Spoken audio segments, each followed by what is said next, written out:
연옥 실화 10장 연옥 영혼을 위로하는 여러 수도회들. 연옥 영혼의 조력자회. 1825년 프랑스 북부 릴시 부근에서 태어난 에우제니아 스매트는 젊었을 때부터 연옥 영혼에 대해 깊은 신심이 있었다. 그런데 1853년 11월 2일 위령의 날에 성체를 영한 후 다음과 같은 느낌을 받았다. 현세의 교회를 위해서는 여러 가지 수도회가 창립되어 있다.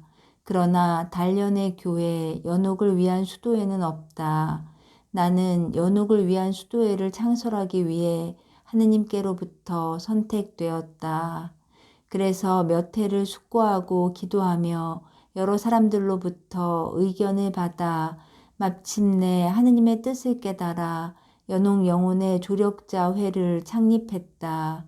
그리고 1855년 파리 시브루 대주교의 인가를 얻어 수녀원을 개설하게 되었다. 이 회의 목적은 무료로 가난한 사람을 돌보는 동시에 영혼을 구하고 그 공로를 연옥 영혼을 위로하기 위해 바치는 것이다. 수녀들은 가난, 정결, 순명의 새 서원 외에 자신의 공로를 전부 연옥 영혼에게 사양한다고 약속한다. 현재 이 수도회는 프랑스 여러 곳에 퍼져 있으며 벨기에, 이탈리아, 미국, 중국 등에도 진출해 있다. 이 회에는 본 회원인 수녀 외에 명예회원이라는 것이 있다.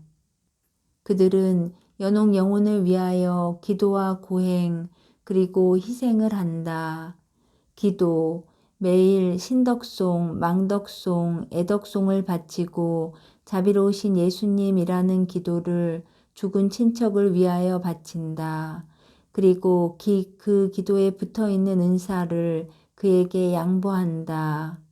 고행, 연옥 영혼을 위하여 나날의 근심, 고생 등을 신앙으로서 참아 견딘다. 희생, 자선은 죽은 이의 영혼을 위로하는 데 효과가 있는 방법이므로 명예회원은 무료로 일한다. 회의 유지를 위하여 매년 얼마를 임의로 희사한다. 이렇게 했기 때문에 본인은 물론 죽은 친척도 다른 회원들의 선행과 미사 성제, 영성체의 공덕에 참여하게 된다. 명예회원인 사제는 한 달에 한 번씩 연옥 영혼을 위하여 미사를 드리며 다른 수도회의 수사로서 명예회원인 사람은 한 달에 한 번 성체를 영한다. 비오 9세 교황은 1860년 7월 4일 명예회원에게 다음의 대사를 주었다. 입회일 11월 2일 위령의 날 11월 16일 성녀 제르트루다 축일 3월 19일과 25일 즉 복되신 동정 마리아의 배필 성 요셉 대축일과 주님 탄생 예고 대축일 지극히 거룩하신 예수 성심 대축일 7월 31일 성 이냐시오 대 로욜라 사제 기념일 임종 때에 통회하고 자비로우신 예수님이라는 화살 기도를 바치는 사람 연옥에서 잊혀지고 있는 영혼을 위로하는 수도회 1884년 프랑스의 북의 신부가 설립한 이 수도회는 얼마 되지 않아 세계 만방에 퍼져 지금은 회원수가 2천만 명에 이른다. 교황을 비롯하여 20명의 추기경, 200명의 대주교가 이 수도회를 높이 평가했다. 이 수도회에서는 잊혀진 연령을 위하여 매주 7번, 또 잊혀진 사제를 위하여 매주 3번 미사를 봉헌한다. 이 밖에도 매일 1000대가 넘는 미사가 봉헌된다. 이 수도회의 회원이 받는 혜택은 매우 크다. 회원은 다음과 같은 날에 전대사를 얻을 수 있다.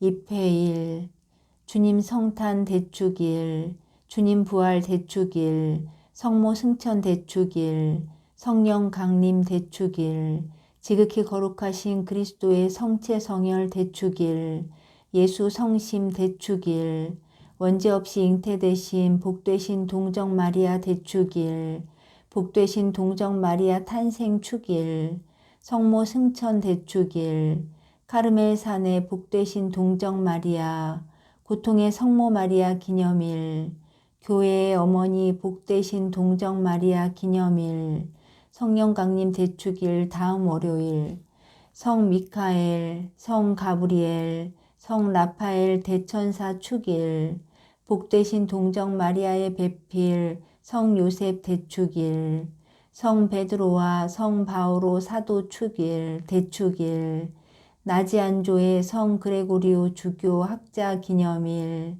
모든 성인 대축일, 매월 7일 중 임의의 하루, 매월 첫 주일, 임종. 한대사 중 두 가지만을 적어보면 다음과 같다. 묘지 참배를 하고 묘지에서 기도하면 7년과 280일. 주님의 기도 성모송 및 주님 죽은 이에게 영원한 안식을 주소서, 영원한 빛을 그들에게 비추소서. 500일 1일 1회. 회원은 임종 때의 몫을 제외하고 모든 은사를 죽은 이에게 넘겨줄 수 있다. 연옥의 무사회. 연옥 영혼을 위로하기 위하여 예루살렘에 있는 프랑스의 성모 성당에 한 수도회가 창립되었는데 십자군의 무사를 기념하여 연옥의 무사란 이름이 붙여졌다. 무사, 즉 회원과 그들이 사랑하는 이를 위하여 매주 월요일마다 예루살렘과 파리에서 여러 대의 미사가 봉헌된다. 프랑스의 성모의 수사들은 연옥의 무사를 위하여 주마다 골고타와 예수 그리스도의 무덤을 참배한다. 달마다 성지에 있는 성당을 순례하고 11월에는 매주 금요일마다 그리스도께서 친히 십자가를 지고 가신 발자취를 밟으며 공식적인 십자가의 길 기도를 한다. 규칙은 아래와 같다. 본부 장부에 입회한 회원의 본명과 성을 기입한다. 다른 무사와 뜻을 합하여 날마다 성모송을 바치고 지극히 거룩하신 예수 성심이시여 저희를 불쌍히 여기소서. 천주의 성모님 저희를 위하여 빌어주소서. 성 미카엘 대천사여 저희를 위하여 빌어주소서 라고 기도한다. 1년에 한 번 죽은 이를 위하여 성체를 영한다. 연옥 영혼을 돕는 신심회. 1884년 시토 수도원에 속해 있던 마리 베르나르도가 이 수도회를 창립했다.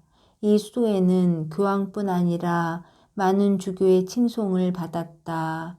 이 수도회의 목적은 회원들을 위하여 될 수 있는 대로 많은 미사를 드리고 죽은 이가 빨리 영복을 얻게 하고 산 이는 선종할 수 있는 은혜를 얻게 하려는 데 있다. 이 수도에는 모든 신자가 회원이 될 수 있다. 자기 본명과 성을 본부 장부에 올리고 산이든 죽은 이든 불문하고 입회 때에 회비를 낸다. 이는 일생에 한 번 거치는 절차로 그 증서로서 회원은 미사의 효력을 나타낸 상본 한 장을 받는다. 연옥 영원 방문회. 이 수도회는 1884년 로마에서 창립되었다. 이 수도회는 예수 그리스도 성심의 공로, 특히 미사 성제로서 먼저 연옥 영혼을 위로하고 또 회원의 성화와 죄인의 회개와 영육을 위하여 필요한 은총을 얻는 것을 목적으로 한다. 회원은 성심의 특별한 보호를 받고 연옥 영혼, 특히 회원의 영혼과 부탁받은 영혼을 위하여 생존 회원의 공덕을 베풀어 준다. 또 모든 회원은 생존 시와 사후에 회의 모든 선행이 가져다주는 은혜와 미사를 바치는 은혜를 입는다. 회원은 회의 정신을 받들어 될 수 있는 대로 매년 미사 한 대를 바친다. 그 장소, 시일, 사제 등은 각자의 자유이다. 또한 기도, 선행, 은사로서 연옥 영혼을 위로하고 성심의 공덕을 연옥 영혼에게 베푸는 것을 목적으로 한다. 결론. 연옥에서의 시간. 어떤 죄수가 11년 동안 감옥에 갇혀 있었다. 어느 날 괴로움을 견디기가 어려워지자 당시 세력이 대단했던 어떤 부인에게 다음과 같은 탄원서를 보냈다. 부인, 이번 달 25일로 제가 감옥에서 고생한 지 10만 시간이 됩니다. 그리고 아직도 20만 시간을 더 고생해야 합니다.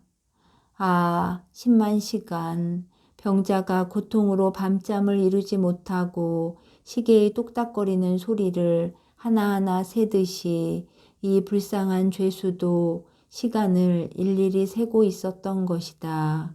현세의 감옥에 갇힌 사람도 이렇다면 연옥불에 있는 사람은 어떻겠는가? 연옥의 일부는 현세의 하루 같고 연옥의 하루는 현세의 1년, 100년, 또 1000년처럼 길다. 이를 생각한다면 소죄라도 짓지 않도록 노력해야 할 것이다. 또 보속해야 할 잠벌은 내세까지 남겨놓지 말고 이승에서 보속할 수 있도록 힘써야 할 것이다. 유언을 따르지 않은 벌. 수십 년 전에 대단히 무서운 중죄가 신문에 실렸다. 즉, 한 청년이 다른 한 사람과 함께 자기 어머니를 죽이려고 했다. 더러운 못에 쳐넣어진 모치는 물속에서 허우적거리며 자기를 죽이려고 하는 자에게 구원을 청했다. 다른 자는 그녀가 못 언덕으로 기어오르려고 하면 발로 차 넣었으나 아들은 잔인하긴 했지만 아기 때에 자기를 안아준 어머니의 처든 두 손을 보고 마음의 변화가 일어나 두 팔을 뻗어서 어머니를 구했다. 이 무서운 사건은 연옥불 속에서 고통받고 있는 영혼의 상태를 긴 이론보다 더 잘 말해준다. 우리의 과오로 우리 부모, 형제, 벗들이 연옥에서 고생하고 있는지 모른다. 그들을 구하는데 무심하거나 냉정하다면 이 타락한 아들보다 나을 게 하나도 없다. 호랑이나 사자 따위도 제 새끼를 구하기 위해서는 불 속에라도 뛰어드는 법이다. 그런데 사람이요 그리스도 신자인 우리는 목숨을 내걸 것까지도 없이 다만 약간의 선업으로 불 속에 있는 영혼을 구할 수 있는데도 그걸 게을리한다. 이는 현세에서도 때때로 벌을 받는다. 이탈리아 밀라노에서 어떤 영혼이 한 사람에게 나타나 말했다. 나는 친척의 유언에 따르지 않았기 때문에 우박의 피해를 입었고 벌써 2년 이상 연옥에서 고생하고 있다. 어떤 이는 가난한 이에게 재물을 나눠주라는 유언의 이행을 미루었기 때문에 즉사했다. 도미니코 회에 존경할 만한 수사는 죽은 후 성 토마스에게 나타나 이렇게 말했다. 파리 대주교의 유언을 이행하는 것을 등한시했기 때문에 연옥에서 고생했다. 세상을 떠난 영혼을 위하여. 교황 그레고리오 3세는 죽은 이를 위하여 기도하도록 해가 진 후 1시간 후에는 모든 성당이 종을 치도록 명했다. 이 유익한 관습은 지금도 여러 곳에 남아있다. 우리도 매일 밤 취침 전에 연옥 영혼을 위하여 적어도 주님의 기도 한 번만이라도 바치자. 또 묵주를 머리맡에 두고 밤에 잠이 깨면 곧 죽은 이의 영혼을 상기하여 그 고통받고 있는 불을 누그러지게 해주자. 성녀 데레사는 일생 동안 모든 행위와 고통을 연옥 영혼을 위로하기 위하여 하느님께 바쳤다. 성 도미니코도 연옥 영혼을 위하여 매일 저녁 고행했다. 복녀 마리아도 연옥 영혼을 위하여 20년 동안 금식과 금육을 지켰다. 성 프란치스코 하비에르는 종을 치면서 시내를 돌아다니며 연옥 영혼을 위하여 기도하기를 권했다. 말라카의 어떤 이는 성인의 명령으로 매일 밤 등불과 종을 들고 동네 사방 거리에서 이렇게 외쳤다. 연옥에 갇혀있는 영혼을 위하여 기도해 주십시오. 15세기에 낭트의 한 주교는 자기 교구의 모든 읍과 마을에 종을 치며 순회하는 사람을 두게 했다. 이렇게 하여 죽은 이의 영혼을 위하여 기도해야 함을 신자들에게 알리라고 명했다. 아주 쉬운 방법. 어떤 수사가 원장에게 나타나서 말했다. 저는 연옥에서 몹시 고통받고 있습니다. 제발 이러이러한 부인에게 기도를 청해 주십시오. 원장은 그 부인한테 가서 물었다. 당신은 연옥 영혼을 위로하기 위해 특별히 무엇을 하십니까? 부인은 대답했다. 따로 하는 것은 아무것도 없습니다. 다만 남편이 학대할 때에 인내로써 그것을 참아받아 연옥 영혼을 위로하기 위해 하느님께 바칩니다. 이 말을 듣고 원장은 수사가 나타났다는 이야기를 하고 그를 위해 기도를 부탁했다. 며칠이 지나자 그 수사는 영광에 빛나면서 원장에게 나타나 말했다. 그 부인 덕택으로 구원되었으니 부디 감사드려 주십시오. 눈물의 골짜기인 이승에서 근심 고통 없이 지내는 사람은 없다. 그러니까 모든 것을 인내하여 참아 받고 연옥 영혼을 위하여 하느님께 바치는 것이다. 어려움을 당할 때에 한 번 외우는 천주께 감사합니다 라는 말이 즐거운 때에 1000번 되풀이하는 것보다 가치 있다 라는 격언을 잊어서는 안 된다. 우리가 가장 사랑하는 사람의 최후가 어떻게 되었는지 확실히는 알 수 없다. 포로가 되지는 않았는지, 그러니까 그들이 연옥에서 고생하고 있다고 생각하고 기도하는 것이 제일 안심되고 이치에 맞는 일이다. 인색한 수사가 받은 벌.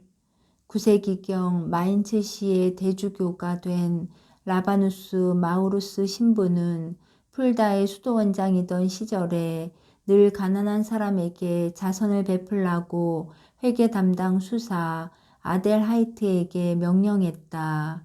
그러나 이 수사는 가끔 그것을 실행하지 않았다. 원장은 또 수사들의 찬성을 얻어 수사 한 사람이 죽으면 30일간 그 식사를 희사하도록 명했다. 그러나 인색한 회계는 그것을 게을리하든가 미루든가 했다. 830년 전염병으로 그 수도의 원장과 수십 명의 수사가 죽었다. 원장은 회계 담당인 아델하이트 수사에게 죽은 이들 앞으로 소정의 금액을 희사하도록 명했다. 그는 그것을 승낙은 했으나 살아있는 수사들이 부족함에 시달려서는 안 된다는 구실로 수십 명의 수사의 영혼을 구하는 것을 게을리했다. 아델하이트 수사가 하루 종일 대단히 바빴던 날이었다. 그날 밤 그는 다른 수사들이 전부 나간 뒤에 등불을 들고 집회소를 지나가고 있었다. 그랬더니 원장이 많은 수사들과 함께 자기 자리에 앉아 있는 것이었다. 밤늦게 모여 있는 것을 보고 어쩐 영문인가 하고 이상히 여기면서 찬찬히 보니 그건 죽은 원장과 수사들이었다. 그는 너무 놀라 기절할 것 같았다. 그러나 그것은 다음에 일어난 일에 비한다면 아무것도 아니었다. 원장과 몇 명의 수사가 일어나서 아델하이트에게 가까이 오더니 옷을 벗기고 실신할 때까지 그를 매질하면서 말했다. 내가 인색한 대가이다. 사후로 너는 죽은 사람 가운데 있겠거니와 그때에는 더욱 엄히 처벌받을 것이다. 그리고 내게 바쳐지는 희생은 내게로 돌아가지 않고 먼저 우리에게 베풀어지리라. 새벽이 되어 수사들은 성당에 가다가 회계 담당 수사가 피투성이가 되어 쓰러져 있는 것을 보고 깜짝 놀랐다. 곧 반죽음 상태에 있는 그를 병실로 옮겨 간호를 하였더니 소생했다. 그러자 그는 말했다. 원장님을 빨리 불러주시오. 육신 치료보다 영혼의 약이 필요합니다. 이 상처는 좀처럼 낫지 않습니다. 원장이 오자 그는 모든 이 앞에서 위와 같은 끔찍한 사실을 이야기했다. 아델하이트의 가련한 모습을 보고 아무도 그것을 의심하는 이가 없었다. 자신이 사흘 후 죽는다는 것도 말하고 아델하이트는 진정한 통회를 하고 병자성사를 청했다. 그리고 하느님의 한없는 자비에 의탁하고 사흘 뒤 수사들의 기도 중에 죽었다. 즉시 죽은 이를 위하여 미사가 봉헌되었고 규칙대로 가난한 사람들에게 자비가 베풀어졌다. 그러나 인색한 자의 벌은 아직도 끝나지 않았다. 어느 날 그는 창백하고 가련한 모습으로 원장에게 나타나 말했다. 아, 형제들의 기도로서 저는 상당히 위로를 받았습니다. 그러나 제가 인색했기 때문에 구원되지 못했습니다. 먼저 죽은 수사가 천국에 들어가기까지 저는 들어갈 수 없습니다. 저를 위해 베풀어지는 자선의 공덕은 하느님의 의로우심으로 말미암아 제가 아닌 그들에게 돌려집니다. 그러니 살았을 때에 친아버지처럼 저를 아껴주신 원장님, 제발 자선을 배로 실천해 주십시오. 그래야만 우리 형제들은 구원되고 저도 천국에 들어갈 수 있게 됩니다. 원장은 승낙했다. 그리고 그 약속을 지켰다. 수사들도 각자의 식사를 줄이고 그것을 베풀 만큼 죽은 이를 위하여 힘을 썼다. 한 달도 채 되기 전에 아델하이트는 새하얀 옷을 입고 기쁜 모습으로 원장에게 나타나 수사들의 기도에 감사하고 이제부터 천국에서 끊임없이 은인을 위하여 기도하겠다고 말하고 사라졌다. 이를 보면 의를 거슬러 남에게 해를 끼친 사람은 죽은 후 그를 위해 바치는 자비, 공로, 선업 등이 남에게로 돌아가고 그들이 승천한 후에야 그 나머지를 받게 되는 것이다. 꽃은 사절합니다. 캐나다 몬트리올의 파브르 대주교는 자기 관 위에 꽃다발을 놓지 못하게 했다. 그래서 신자들은 주교의 은혜에 보답하기 위하여 관 위에 2000번의 미사 예물을 두었다. 얼마나 고마운 일인가. 하루 사이에 시드는 화환보다 이 미사 예물로 주교의 영혼은 얼마나 더 위로를 받았는지 모른다. 최근에 프랑스의 어떤 원로원 의원은 유언에서 말했다. 내 무덤 위에 놓아주기를 원하는 것은 꽃이 아니고 기도다.